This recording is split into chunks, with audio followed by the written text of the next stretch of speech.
This is Alex Moskowitz of the Emery Wheel and Aaron Perlstein of BPA Hoops. Iguodala to Curry, back to Iguodala, up for the layup. Oh, blocked by James.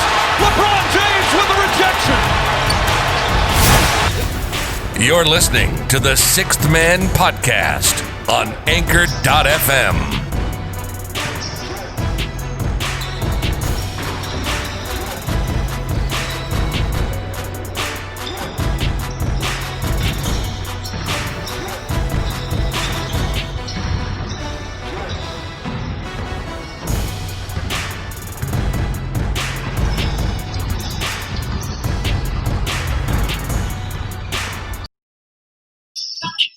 Hello, folks. Welcome back to Season 2 of the Sixth Man podcast, solely focused on the National Basketball Association. We are back from our 9-month hiatus to provide all of you guys with a valuable distraction during this quarantine. Hopefully, we can make it 2020. Obviously, it's going to go down. It's a horrible year. One of the worst of all time. Oh, yeah. Hopefully, we can make it a slight bit better than it's been so far. So, today, given that the NBA is suspended, the regular season is likely finito, we are going to give our end-of-season awards, talking top rookies, breakout players, coach of the year, executive of the year, and of course, the top candidates for MVP. So, Aaron, give me your top 3 rookies and a dark horse that you believe will become a very good player in the near future. All right, well, my top 2 are easy. It was the first top 2 picks of the draft. I mean, everyone knew exactly who was going 1 and 2. It was inevitable, and it made sense. And my rookie of the year is definitely Ja Morant. I think he did so much in the beginning of the year, and throughout the whole year. I mean, he was the leader for the Grizzlies. He, facilitated their offense. He just showed so much supreme confidence in himself. And then, obviously we saw Zion, turn it up in the second half of the season, but I didn't think it was enough to surpass Ja Morant. I mean, what we saw from Ja Morant was one of the best rookie seasons in the last few years. I mean, he had 3.4 win shares, which is a win share is how much one player contributes to a win. 3.4 is unbelievable for a rookie. That's, unseen before. And obviously, Zion second. He's a generational talent. Saw him. He even shot 46% from 3, which he's obviously expanding and developing his game, which is what one big knock on him that he had to do. One thing is he just has to stay healthy. And then dark horse. Maybe I'm biased, but I would have to say Kobe White. Second half of the season, we saw him really turn it up. Really. Find confidence in his shot, find confidence in his distribution, which was one big knock on him, that he didn't have any real point guard skills, but he showed it next to Zach LaVine. And the Bulls might have really gotten what they asked for in Kobe White. Yeah, I mean, I agree. Rookie of the year has to be Ja Morant. He improved the the Grizzlies dramatically.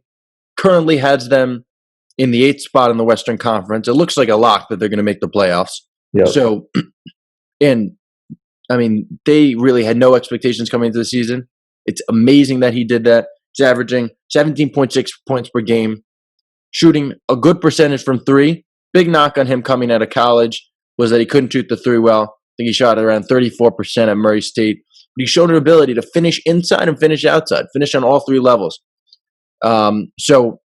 And also really takes care of the ball properly, better than 2-to-1 assist-to-turnover ratio. Only knock on him is defense. Really showed kind of a lack of effort. It's lackadaisical. Some would say matador defense, given that he averaged less than 1 steal as a point guard and only picked up 1.5 fouls. Right. It really means he's not trying. He's not going over screens hard. He's not checking his man. He's not getting into the body, and he's not providing enough defense as the point guard, as the first line of defense. So, obviously, he was incredible this year. Zion, generational talent, athleticism, rebounding, 3-point stroke that you didn't see at Duke. And he significantly improved that Pelicans team when he came back. It was really amazing. Yep. And I mean, knock on him, obviously injuries. Past 3 years, high school, college, and the pros, he's missed significant amount of game time through different injuries. Right. And especially with such a freak athlete, 6'7", 285, with that jumping ability, you really worry about his ability to stay healthy. So that's the real question with Zion. But if he does, generational talent. He reminds me of Embiid a little bit. Embiid, like an incredible talent. Obviously a little bit different because I think Zion has even higher upside than Embiid. But you see what Embiid has been able to do when he stayed healthy. Probably the best center in the league. And the knock coming out of Kansas was that he couldn't stay healthy and he didn't play his rookie season. But third rookie, I like Kobe White. He's got a bit of CJ McCollum in him. Improved his playmaking skills and obviously showcased a lot of scoring, especially towards the end of the season. DeAndre Hunter, 3-and-D wing, showed an ability to shoot the three and contribute for a really bad Hawks team. Yeah. But unexpectedly. I know. I thought they'd make real strides this year, but they're right at the bottom of the Eastern Conference. They're even worse than my Knicks. Speaking of my Knicks, my third best rookie, RJ Barrett. It's my boy right there. Oh boy. Listen, he struggled early on. Don't get me wrong. But he had some great games. And throughout his struggles, he never demonstrated a lack of confidence. And that's the thing you want to see out of your rookies. You want to see your rookies continue to put up shots and continue to be confident in their ability, given that it is a huge adjustment coming from the college game. And in March, you saw that 18.7 points per game, 44.8% shooting, much better. Obviously, he has to get better on the defensive end, better in terms of playmaking, less turning the ball over. But he has succeeded at every level of basketball. High school, number one player coming out of high school. Number 3 pick coming out of Duke, averaged 23 points per game. So I think he'll get it figured in, and I think he'll be a very good player. Obviously not John Moran and Zion Williamson level, but he will justify the Knicks pick of him in that number 3 slot. Another dark horse for me, Matisse Thybulle. Listen, this guy established himself as a really good role player on one of the better teams in the league. Right. Showed an ability. He's already one of the best defenders in the league. Showed an ability to knock down the three, 35%. And I think if he develops more of his offensive game, you see a really good 3-and-D player who will be a good contributing piece on a championship team for 10 to 15 years. So he already knows his role, and you saw that with the fact that Brett Brown trusted him to play in nearly every game and play 20 minutes a game. So I really like Matisse Thybulle. Definitely a dark horse. I agree. I think Matisse Thybulle, he's definitely shown promise and someone that, is going to just continue to be on all defensive teams of the year. Someone that's just going to lock down every game. Maybe not be a crazy contributor on the offensive end, but, he knows his place, which is very important with a player. Response to RJ Barrett, obviously all our viewers know that I was not high on him in the draft either. If we, go back to win shares, which is how much a player contributes to a win, how much? Oh, it's probably negative. It is negative. It is negative 0.5, and he is 51st out of 53 eligible rookies this year in win shares. If you want to look at field goal percentage, he was drafted third, but he's 29th in field goal percentage out of rookies. Trust me, as a Knicks fan, I was as frustrated with RJ Barrett as anybody, especially in the beginning of the year. He looked like a fish out of water. Wouldn't stop shooting, took horrible shots, always went to his left, showed complete tunnel vision going to his left, turned the ball over constantly, played horrible defense. But I saw improvement, especially in the last game of the season against the Hawks, where he shot the ball better. And he just grew into the game. He showed more poise, patience. I saw a guy that was rushing like crazy the first 20 games. Right. But the game slowed down for him. He succeeded at every level. And I think you saw glimpses of that towards the end. You saw glimpses of that with the Houston Rockets game where the Knicks knocked off the Rockets. where he knocked down the big basket for the Knicks. Mhm. Obviously, it went to his left like usual, but still. I mean, the biggest knock on him was his free throw. I mean, at a player like that, 6'5", the 2 position, he should be able to those should be free buckets. And some place he should be getting 13, 14 times a game. I mean, he was 35th in the rookies in free throw percentage at 61%. I mean, if he's not going to convert on those, I mean, I don't know what we're really going to see out of him because, the big thing that people compared him to was like James Harden, someone that can just generate offense. Where does James Harden get most of his offense? It's from the free throw line. That's where he gets, his just patience in the game, his control. Like he just continues to score at the free throw line. And if RJ Barrett can't do that, I mean, and he can't live up to those comparisons and what he's supposed to become, I mean, we'll see what he becomes. Okay. So from developmental pieces, we're going to go to the guys that developed, specifically this year, who broke out. So give me a few of your breakout players. I mean, I think first, Pascal Siakam. Beast, bro. What a meteoric rise. Holy crap. Yeah, I mean, if I'm going to be honest. I'm going to say that yes, I remember. I didn't in our episodes, you knocked the Raptors. Yep, I did. Dissed my boy Pascal. Yep.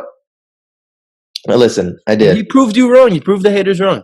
Yep. No, I agree. I thought the Raptors were gonna drop in the standings without Kawhi Leonard. Didn't you think they wouldn't make the playoffs? I did. I did think they weren't going to make the playoffs. And they have the third best record in the entire NBA. I don't think it was anyone but Pascal Siakam. I think he showed. Norman Powell, bro, took a huge step.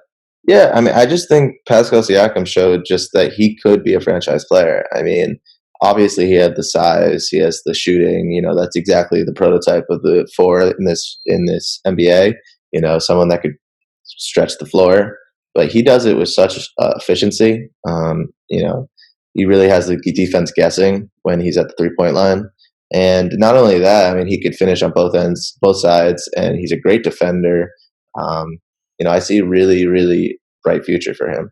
I mean, another one for me is Bam Adebayo. I mean, yeah, Bam. I mean, he just went off. He's really just became someone that we really didn't expect him to be. Someone that's bringing up the ball, someone that's distributing and being the focal point of the offense. Continuing to just play inside out. He could shoot the mid range effectively.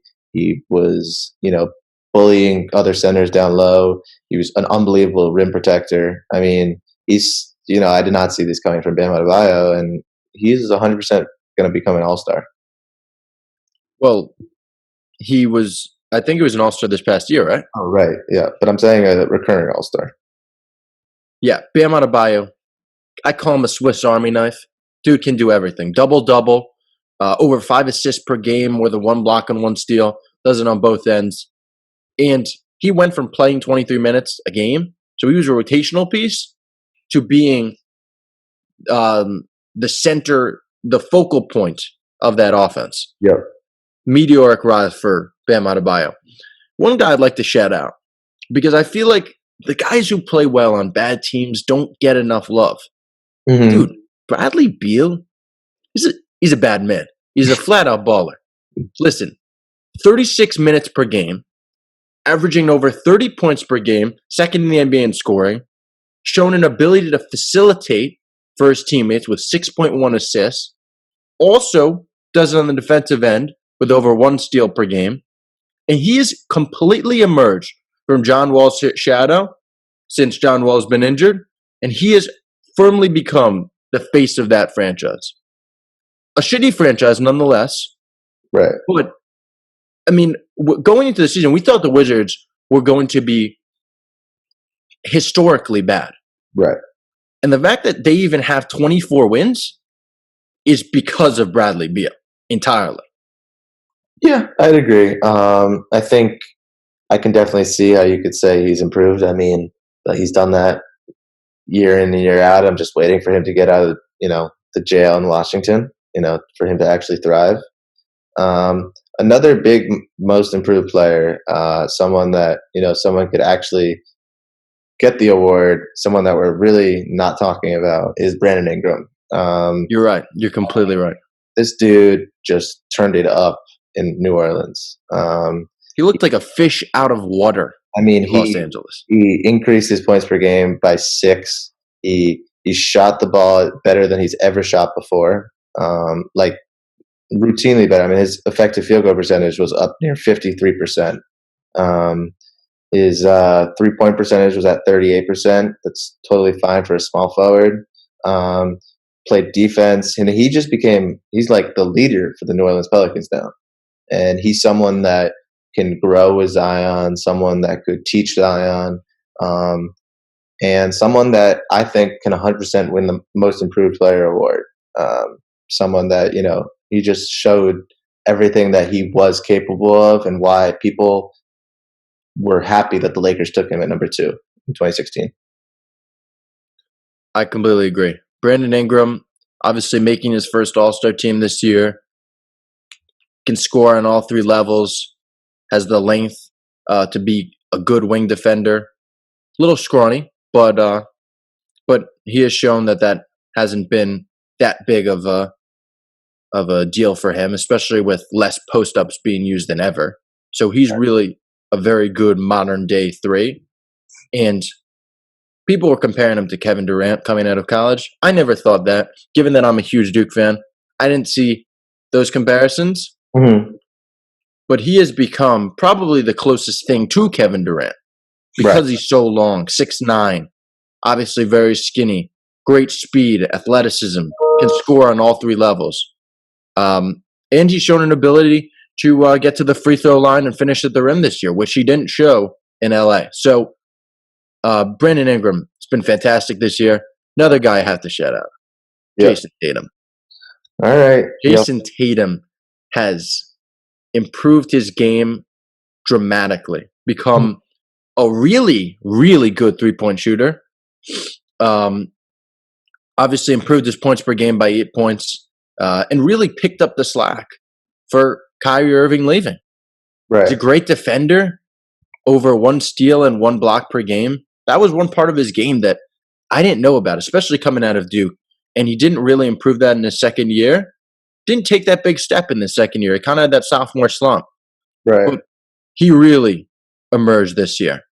And the only thing that worries me with Tatum is that he doesn't get to the free throw line enough. And that's why you see these really lopsided some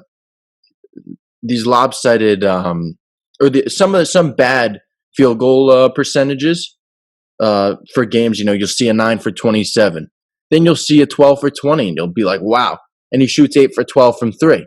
But when he's not shooting the 3 well, given that he has relied on it more than ever, especially since he relies on the 3 off the dribble, not necessarily spot-ups, that does worry me that he doesn't get to the line that much. So he can be prone to very good games and some very, very bad ones.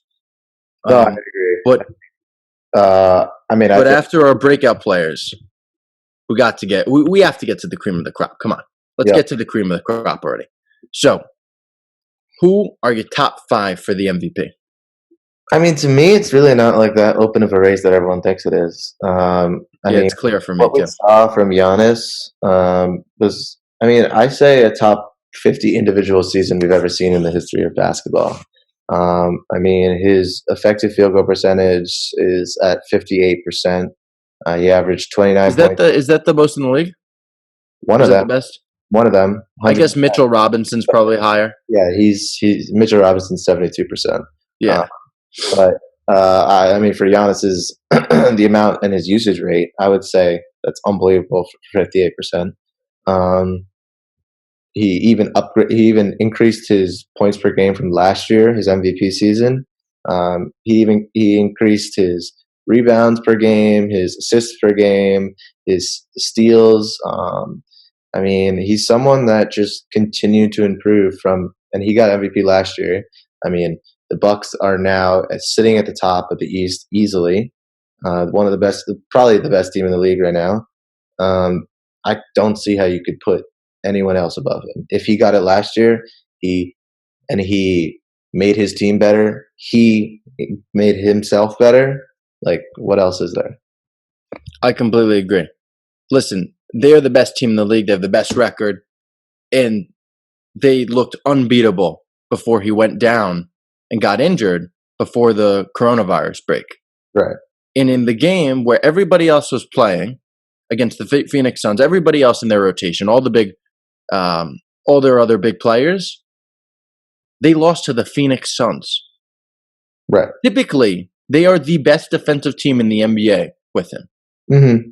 They gave up 140 points to the Suns, who are not even in the playoff picture in the West. Right.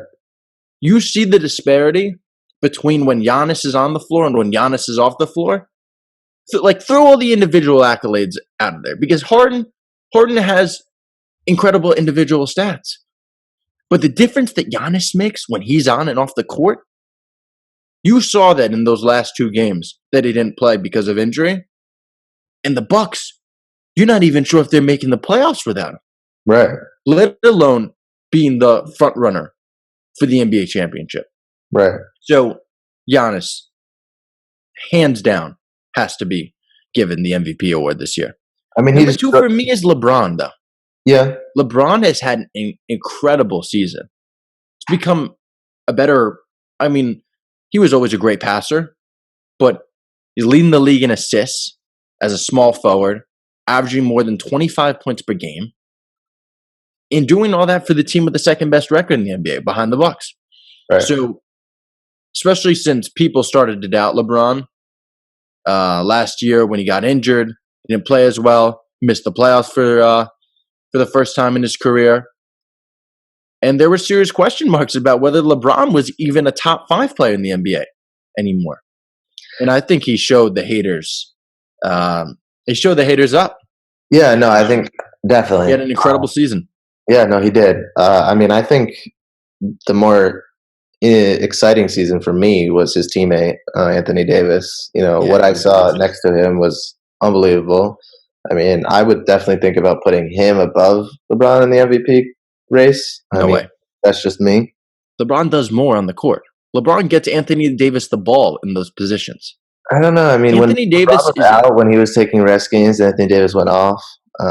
You know, he's someone that had a higher PER than LeBron James. He had the third highest PER in the league.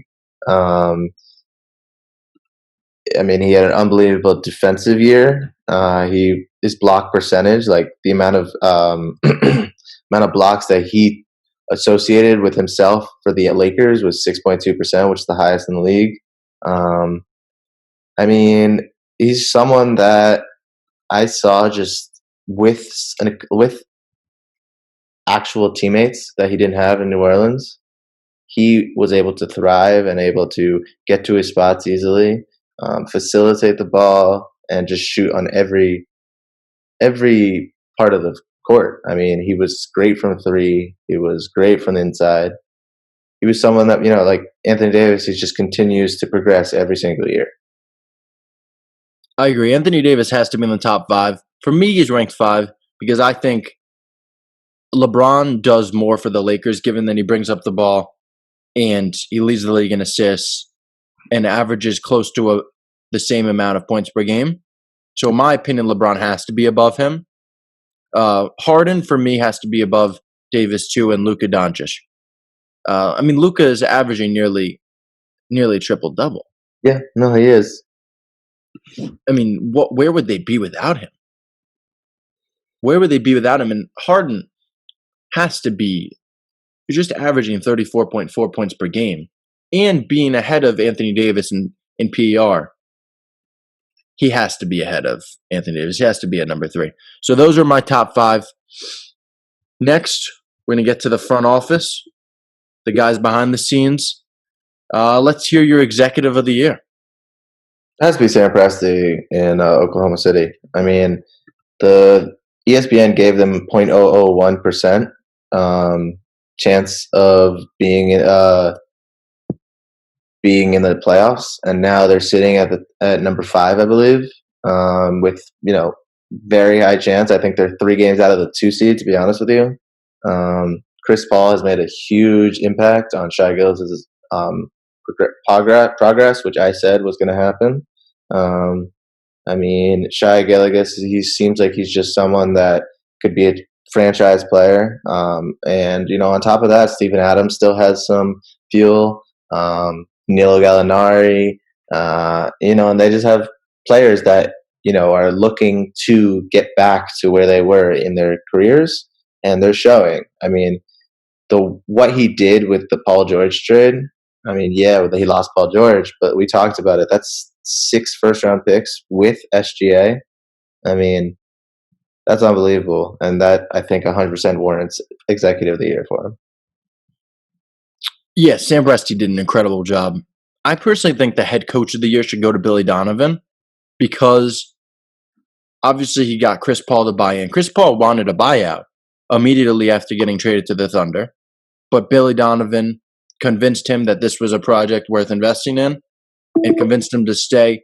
And like you said, mentor a really great young talent in Shai Gilgeous-Alexander. Shai Gilgeous-Alexander got way better this year. I think a lot of that was due to the type of system that Billy Donovan built around him with a lot of space so he could have driving lanes. Obviously, getting the best out of Dennis Schroeder. Dennis Schroeder became a really good player. Like 19 points per game, 47% from the field. Previously, when they acquired him, he was an inefficient backup point guard. Right. And he's become a really good player alongside Chris Paul and Shai Gilgeous-Alexander. Also, Danilo Gallinari, put him at the 4. Like you said, that stretch 4 who can shoot the 3 extremely well. And he's having a career year too. So I think Billy Donovan should get NBA head coach of the year. And obviously Sam Presti could also get executive of the year, given that he got 6 first-round picks back for Paul George and Shai Gilgeous-Alexander, who looks like a future All-Star for sure. But for me, the executive of the year has to be Rob Pelinka, a.k.a.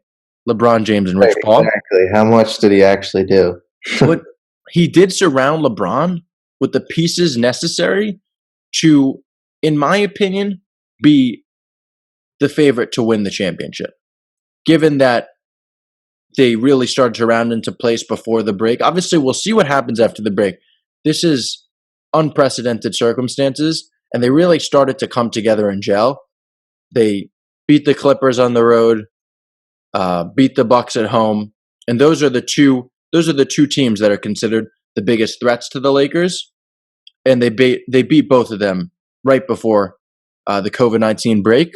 Right. But getting a bunch of shooters around LeBron, making the risky move to get Anthony Davis, given that he still hasn't committed to re-signing with the Lakers. He's still going to test free agency.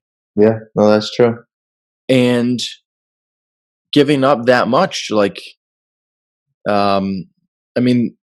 that's risky, just inherently. So I have to say Rob Pelinka. I mean, they missed the playoffs last year, had a wacky bunch around LeBron. Even if LeBron was healthy, they still probably would have only made it to the 5 or 6 seed. Right. I don't think they would have gotten far in the Western Conference. So to rebuild that team that quickly, especially taking over in that power move from Magic Johnson, I think he has to be executive of the year. And another dark horse for me, or another candidate for me for head coach, has to be Nick Nurse. 100%. I agree. I mean, he's done a better coaching job this year than he did last year when they won the championship. Yeah. No, I think, obviously I said, and I owned up to that I was wrong about my expectations for the Raptors. And I think it all goes to Nick Nurse. I mean, he got his team together. I mean, you could definitely see that team, just totally plummeting after Kawhi Leonard. Like, all the morales are low, everything is low. And they just lost Kawhi Leonard. Like, what's the point now? Like, we could just rebuild. But he got his team just in tip-top shape. He competes with every single coach every single night. He seems like he's the better coach every single night. The plays that come out of bounds plays, just his overall systems. I mean, he seems like he's going to be an unbelievable coach for years coming, and I think he can definitely deserve this Coach of the Year. Definitely. Yeah, I mean, he exceeded expectations dramatically. Right. To be able to pivot from Kawhi Leonard, they pursued him heavily, and to be able to pivot like that and develop Pascal Siakam, give Norman Powell the confidence to step up and be a very good player for them. Kyle Lowry's still there.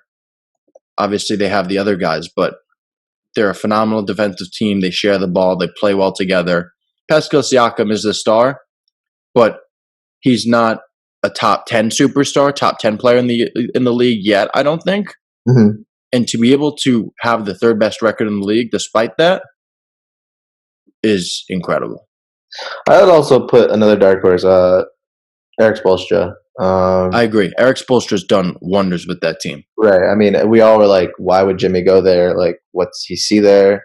And it's 100% warranted. I mean, they're one of the up-and-coming up-and-coming teams there. I mean, Bam Adebayo, Jimmy Butler, Tyler Hero.